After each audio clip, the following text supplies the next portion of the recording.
Assalamualaikum warahmatullahi wabarakatuh. Perkenalkan, nama saya Zara Cipta Damai dengan NIM 2024 0810007. Nah, di presentasi kali ini saya akan menjelaskan tugas dari Pak Marcel dengan mata kuliah APB dan P3L. Nah, sebelum itu saya akan menjelaskan soalnya. Itu disuruh menganalisis proses bisnis dan akan dikembangkan sebuah aplikasi. Oke, lanjut. Di sini saya ngambil judul analisis proses bisnis dan pengembangan sistem rental PlayStation atau gaming station. Nah, di sini juga saya ada kelompok itu sama saya sendiri dan Fauzan, terus Ardiansyah. Nah, lanjut. Di latar belakang ini usaha rental PlayStation ini saat ini cukup berkembang, terutama di kalangan anak muda. Namun masih banyak pengelolaan yang dilakukan secara manual, seperti pencatatan pelanggan dan perhitungan biaya. Terus hal ini menyebabkan proses menjadi kurang efisien dan berpotensi terjadi kesalahan. Oleh karena itu, diperlukan analisis proses bisnis sebagai dasar untuk pengembangan sistem yang lebih terstruktur. Oke, lanjut. Tujuan analisis ini adalah memahami alur proses rental PS, menemukan masalah yang terjadi, mengidentifikasi kebutuhan sistem, dan menjadi dasar pengembangan aplikasi. Lanjut, gambar proses saat ini. Itu proses yang berjalan saat ini dimulai dari pengalaman pelanggan datang, lalu memilih durasi bermain. Kemudian admin mencatat data pelanggan mulai bermain. Setelah selesai, admin menghitung biaya dan pelanggan melakukan pembayaran. Lanjut, permasalahan. Dari proses tersebut terdapat beberapa masalah. Pencatatan masih manual, perhitungan biaya sering tidak akurat, sulit memonitoring waktu bermain, status PlayStation tidak jelas, dan data transaksi tidak rapi. Oke, lanjut. Deskripsi proses. Secara lebih detail, proses dimulai dari pelanggan datang dan memilih durasi bermain. Admin kemudian mencatat data pelanggan dan menentukan unit PlayStation. Setelah itu, pelanggan bermain sesuai waktu yang dipilih. Terus, setelah selesai, admin menghitung biaya, pelanggan melakukan pembayaran, dan transaksi dicatat. Oke, lanjut. Swimline diagram di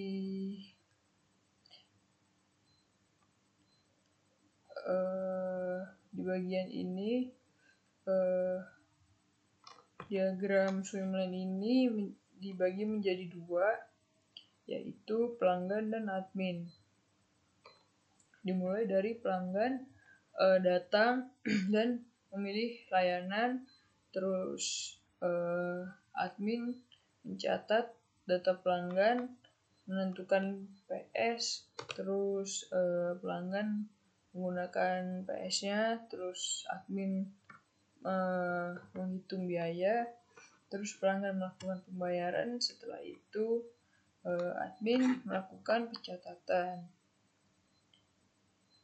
Nah, dari sini juga terlihat bahwa sebagian besar proses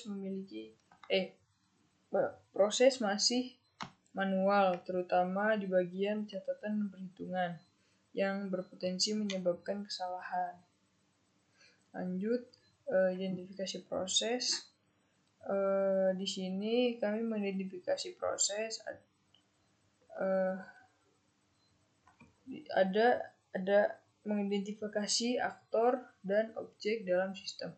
Aktornya itu adalah admin dan pelanggan, sedangkan objeknya meliputi pelanggan, PlayStation, transaksi, dan pembayaran. Di tahap ini penting sebagai dasar untuk menentukan kebutuhan sistem. Nah, di identifikasi OPR ini objeknya memiliki memiliki 4, yaitu pelanggan, PlayStation, transaksi, pembayaran. Terus propertinya, pelanggan itu mempunyai ID pelanggan, nama, no handphone. Terus PlayStation itu memiliki ID PS, jenis, dan status. Terus transaksi itu memiliki ID transaksi, tanggal durasi, dan total biaya. Dan pelanggan pembayaran itu memiliki ID pembayaran, metode, terus jumlah. Nah, terakhirnya dari relasi itu pelanggan melakukan transaksi, terus transaksi menggunakan PlayStation, terus transaksi menghasilkan pembayaran. Oke, lanjut identifikasi prosesnya. Terus ada di analisis dokumen. Dokumen input memiliki 2, yaitu data pelanggan dan data pemesanan bermain.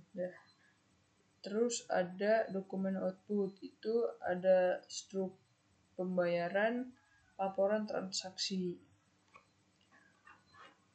Oke, lanjut. Nah, pada tahap ini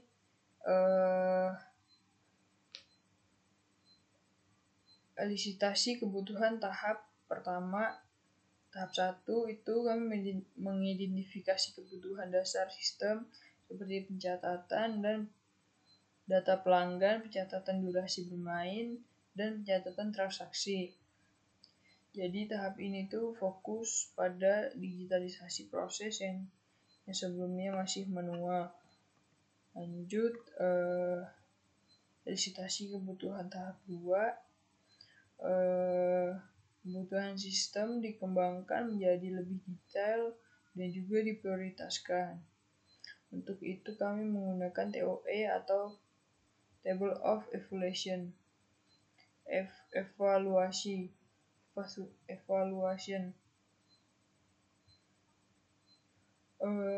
TOE ini membantu mengelompokkan kebutuhan berdasarkan tingkat prioritas.